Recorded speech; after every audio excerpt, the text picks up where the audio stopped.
Britain is cutting its army down to 72,000 soldiers. North Korea has over 1 million troops. Russia? Nearly 900,000. Even Pakistan has more than 500,000 boots on the ground. And yet, somehow, this tiny British force still gets treated like a serious military threat by countries that could drown them in pure numbers. But here's the part that'll blow your mind. Britain once ran a quarter of the entire planet with an army that was even smaller than what they've got today. Like, how does that even work? How does a country with one of the smallest armies among major powers still make everyone nervous? Okay, so let's get one thing straight right now. Britain never had a massive army. Not even close. Not even when they were basically running half the world. At the height of the British Empire, when they controlled roughly 450 million people spread across literally every continent, their entire army was about 124,000 guys. That's it. They were running India, massive chunks of Africa, chunks of Asia, the Caribbean, and more, with fewer soldiers than most countries today use just to watch their own borders. Think about India for a second. 300 million people living there in the late 1800s. The British controlled the whole thing with fewer than 30,000 British soldiers. The rest? Local guys they recruited and trained. Indigenous soldiers were supervised by a handful of British officers who somehow convinced everyone they were in charge. And you know why they did it this way? Money. Pure and simple. Empires had to make a profit, and if you're spending all your cash on millions of soldiers, the whole thing stops being worth it. So they figured out how to do more with less, but somehow it actually worked. For over 200 years, this skeleton crew of an army kept the whole empire from falling apart. So how'd they pull it off? Because here's what most people get wrong. They think the British just rolled in with machine guns and mowed everyone down. That's basically a myth. Most of the time, British troops didn't have better weapons than the people they were fighting. Sometimes they were actually outgunned. What they had instead was something way less sexy, but way more effective. They were insanely organized, their logistics were tight, and they had this regimental system that turned ordinary soldiers into guys who would literally rather die than let their unit down. Field Marshal Wavell said it best. The regiment is the foundation of everything. And he wasn't being dramatic. The British figured out something brilliant. You don't enlist in the army. You enlist in the Black Watch, or the Royal Scots, or the Parachute Regiment, and you stay there for your entire career. The regiment becomes your family. Your buddies are there. Your traditions are there. Your entire identity gets wrapped up in it. Every regiment has its own history going back sometimes hundreds of years. Walk into their headquarters, and there's literally a museum showing off their past battles. Sit down for dinner in the officers' mess, and you're eating surrounded by old portraits, silver they grabbed from India, flags they captured from Napoleon's guys. It's like dining in a shrine to everyone who came before you.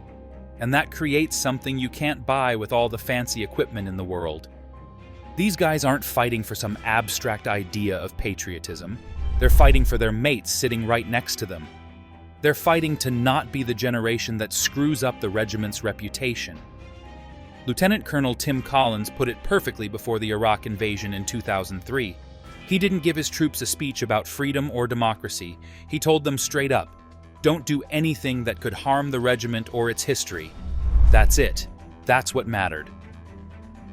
All right, so how did they actually run an empire with so few guys? First off, they were smart about where they put their soldiers. Britain didn't try to stick British troops everywhere. They created local police forces and local armies, supervised by a thin layer of British officers. The locals did most of the heavy lifting, while British commanders kept control through better training, better organization, and, when they had to, absolutely ruthless displays of force to remind everyone who was boss. Second, they played dirty with diplomacy.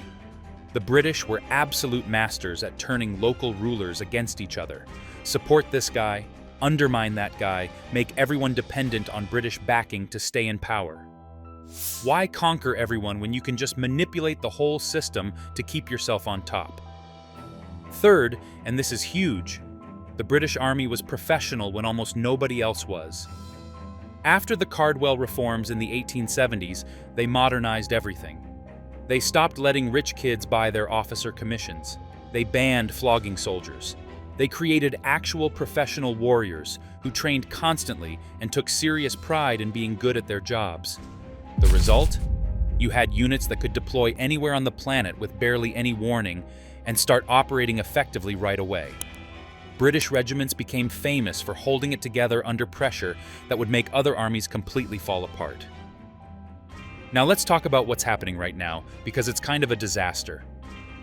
The British Army is being cut to 72,000 soldiers.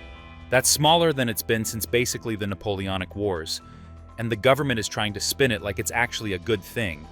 They're calling it more agile, more integrated, more expeditionary, which is just a fancy way of saying, we don't have enough troops anymore, so we're going to pretend being tiny is actually strategic.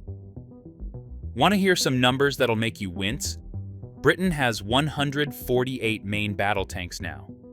In the mid-1980s, they had over 800. They're getting rid of their warrior infantry fighting vehicles with no clear plan for what replaces them. They're literally giving up their armored infantry capability and just hoping it works out somehow. And then there's the Ajax.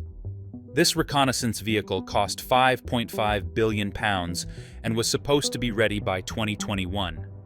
Except it turned out the thing was giving crews hearing damage and injuries from excessive vibration. Wheels were literally shearing off during tests. The whole program got suspended and became a national embarrassment. On paper, Britain is supposed to have this war-fighting division called 3 Division, ready to take on a serious enemy in a NATO war.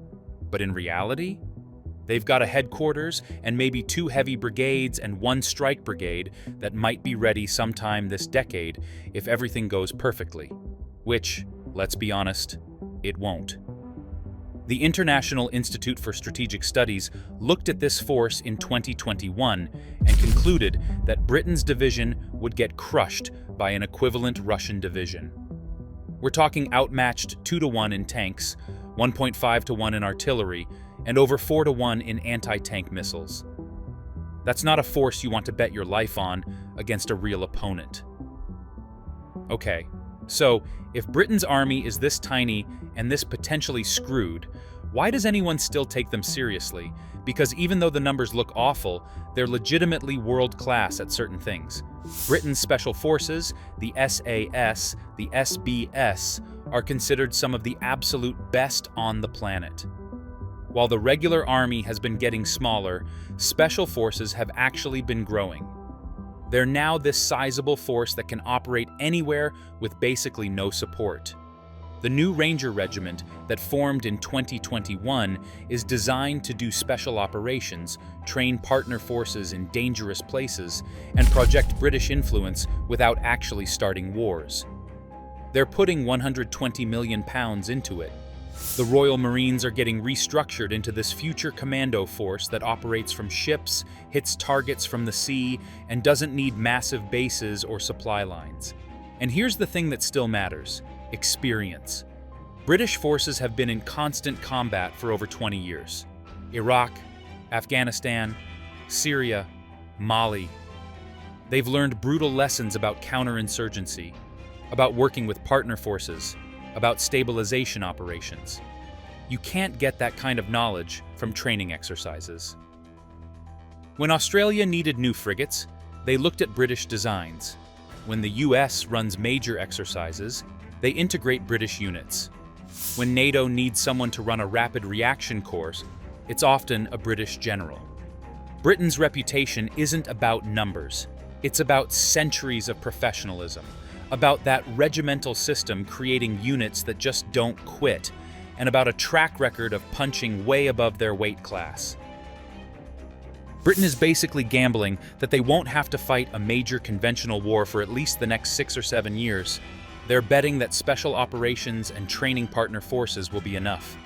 They're assuming that if a real NATO war kicks off, their allies will bring the heavy stuff that Britain can't afford anymore.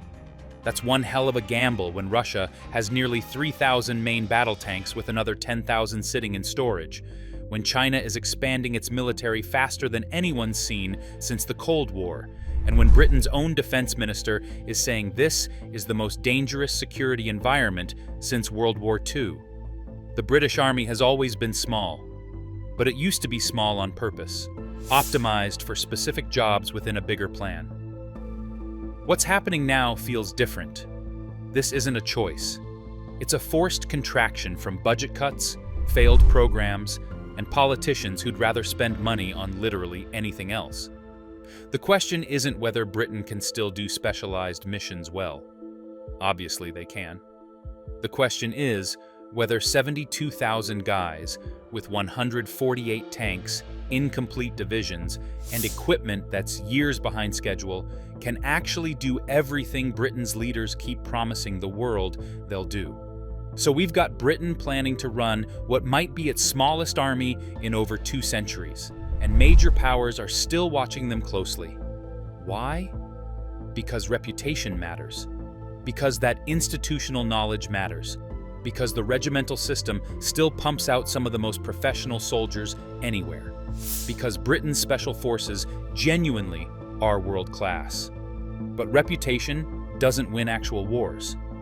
At some point, if you keep cutting and delaying and spreading yourself thinner and thinner across the whole planet, something's got to break.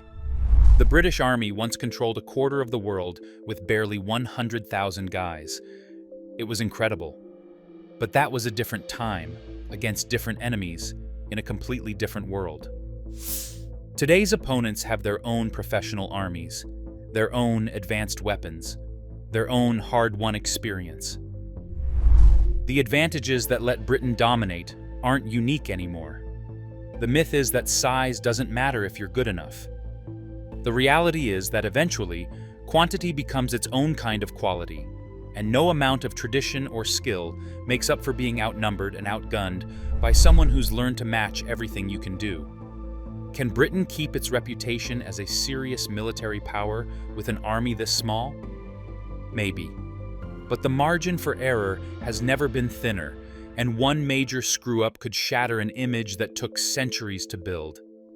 What do you think? Can a force this tiny still matter on the world stage, or is Britain just coasting on old glory? Drop your thoughts in the comments and smash that subscribe button so you don't miss what comes next.